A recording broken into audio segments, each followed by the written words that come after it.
Bien-aimés frères en Machia, Shalom. Nous avions fini la paracha Kedoshim.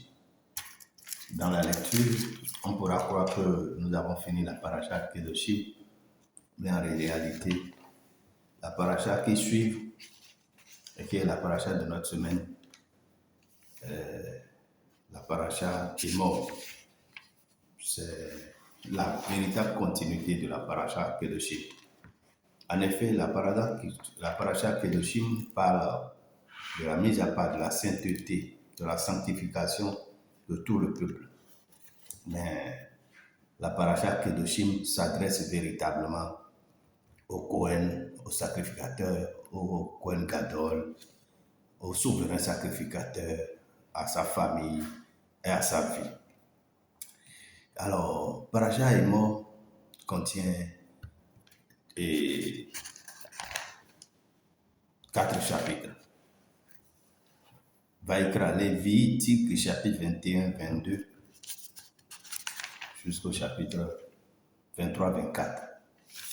Alors, dans le chapitre 22, la sainteté d'Élohim, la mise à part d'Élohim, Yehovah, va passer par la mise à part, la sainteté qu'adoptent les sacrificateurs. Il ne doit pas toucher aux morts, excepté son papa et sa maman, si c'est obligatoire. Sinon, il n'en a pas besoin, parce que Yehovah s'imprime en lui, dans ce souverain sacrificateur.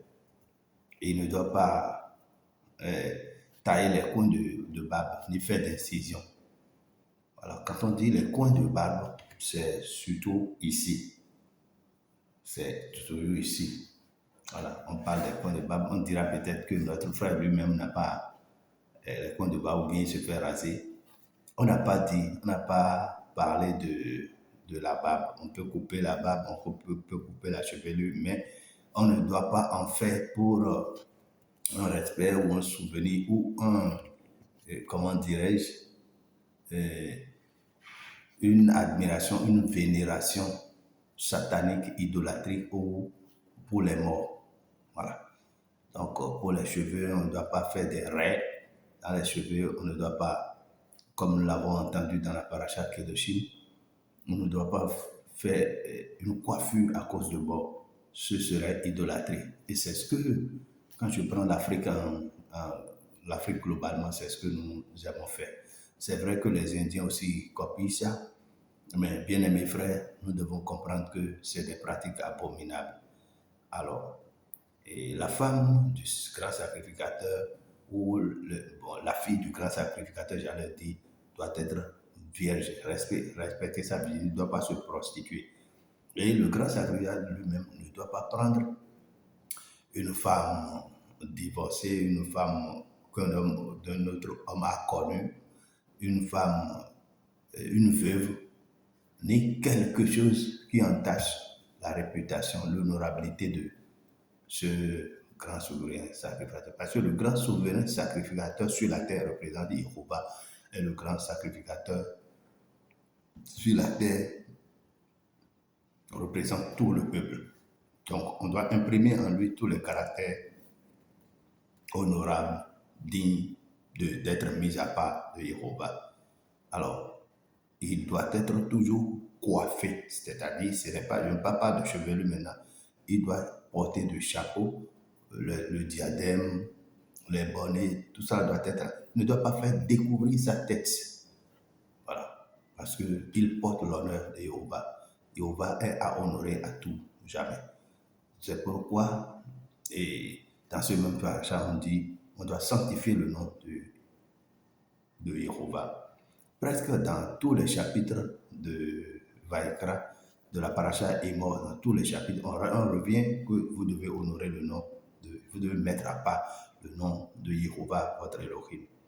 Dans le même chapitre 21, il y a des repas que le grand sacrificateur ne doit pas manger.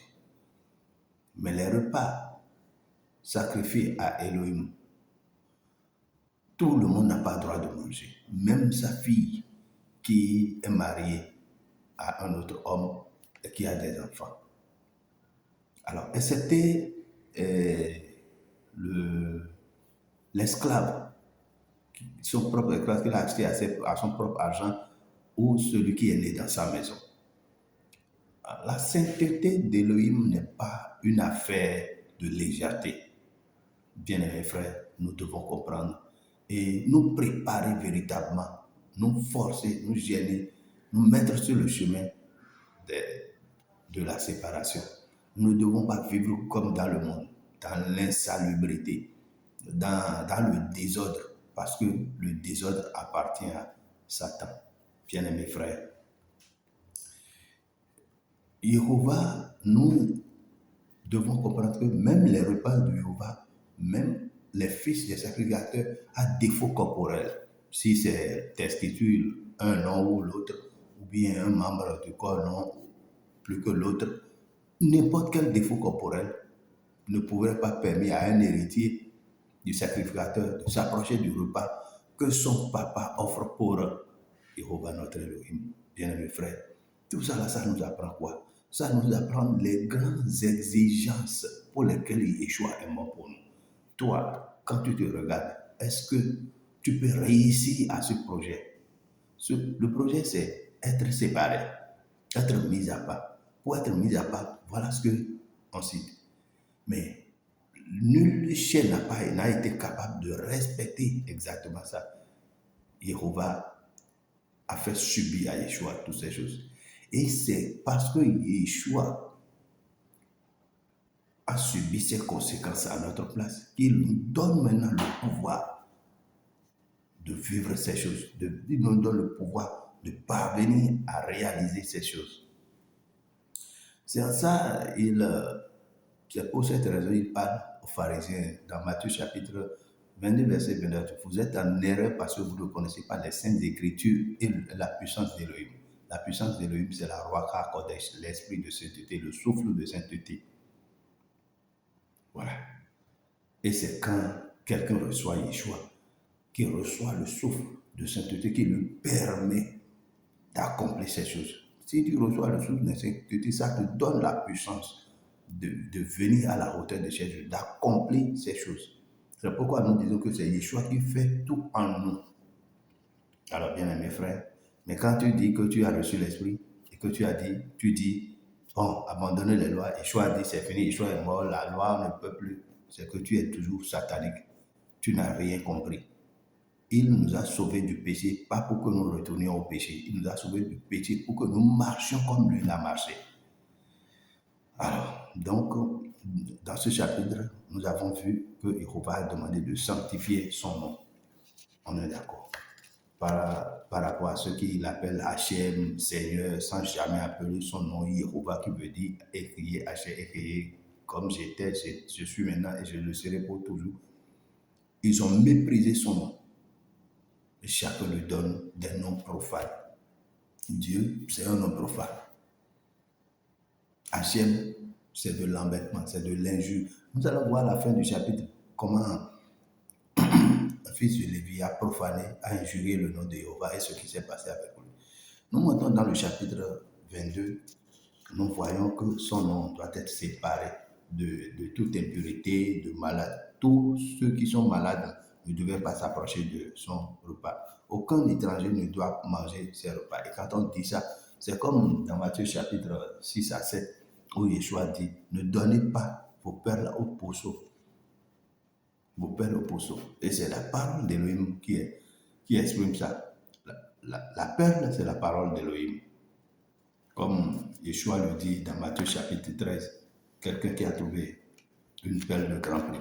C'est la parole de la vérité, l'évangile proprement. Ce n'est pas comme falsifié dans le christianisme. L'évangile propre, c'est Yeshua est mort à notre place pour nous donner la vie et qui nous donne la puissance maintenant d'accomplir toute la loi sans retrait d'aucune. Parce que nous avons désormais la puissance d'accomplir la loi, d'obéir complètement.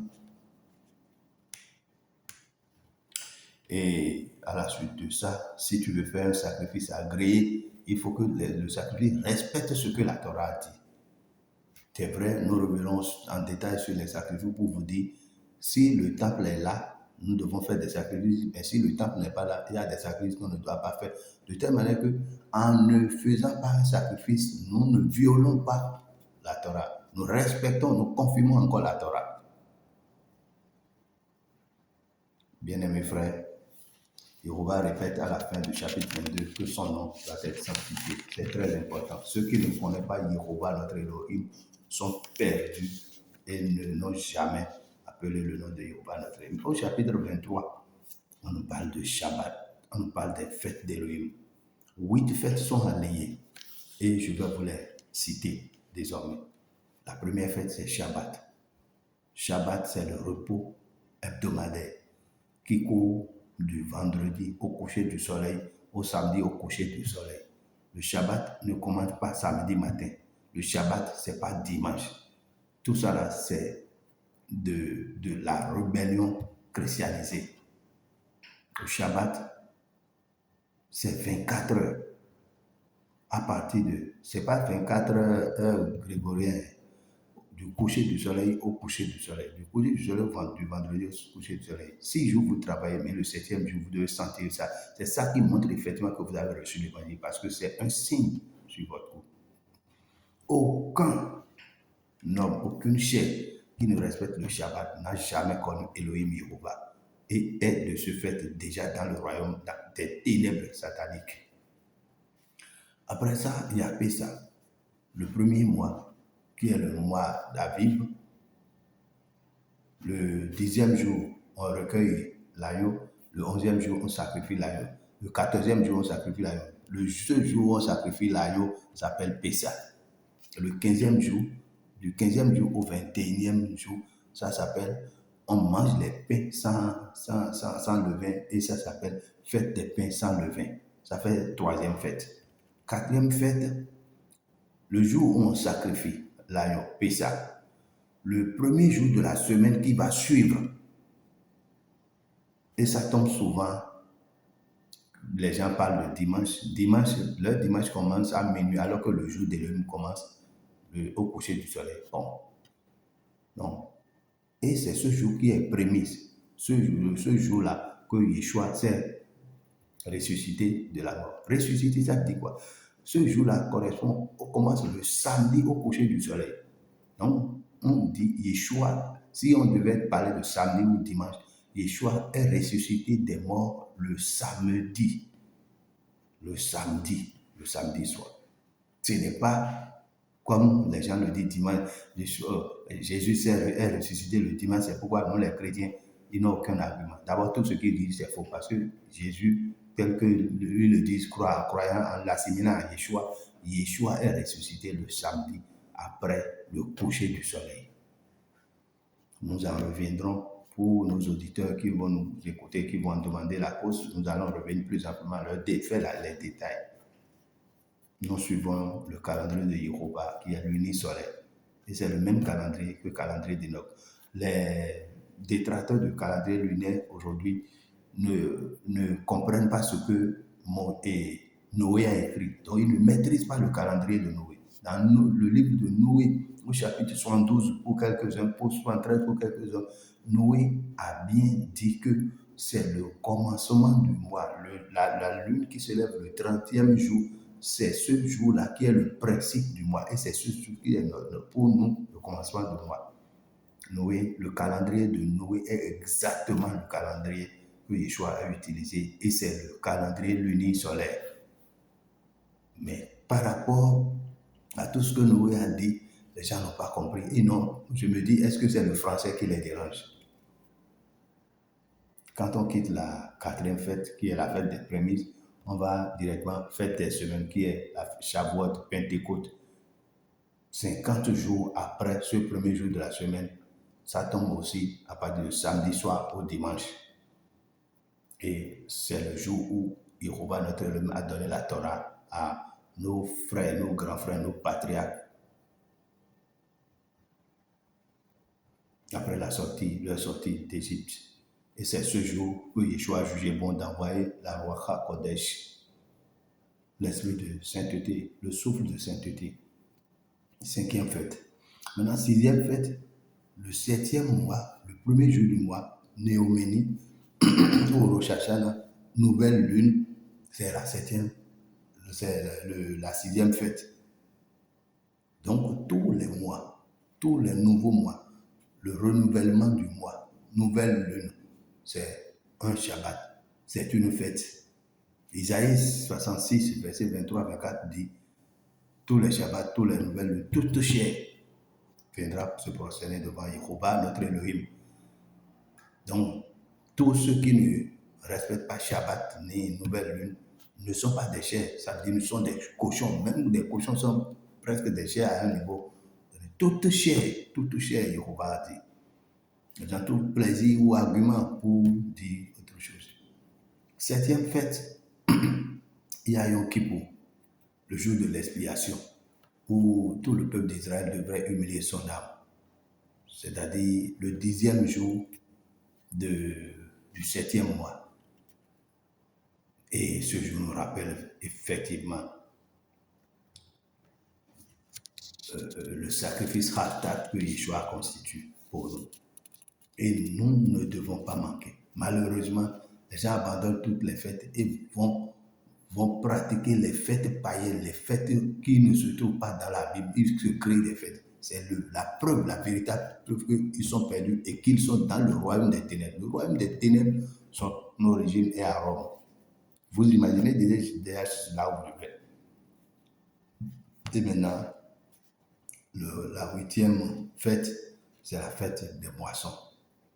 Que d'aucune église se sont perdues en célébrant une fête de moisson, en vendant des produits chers, en escroquant les fidèles.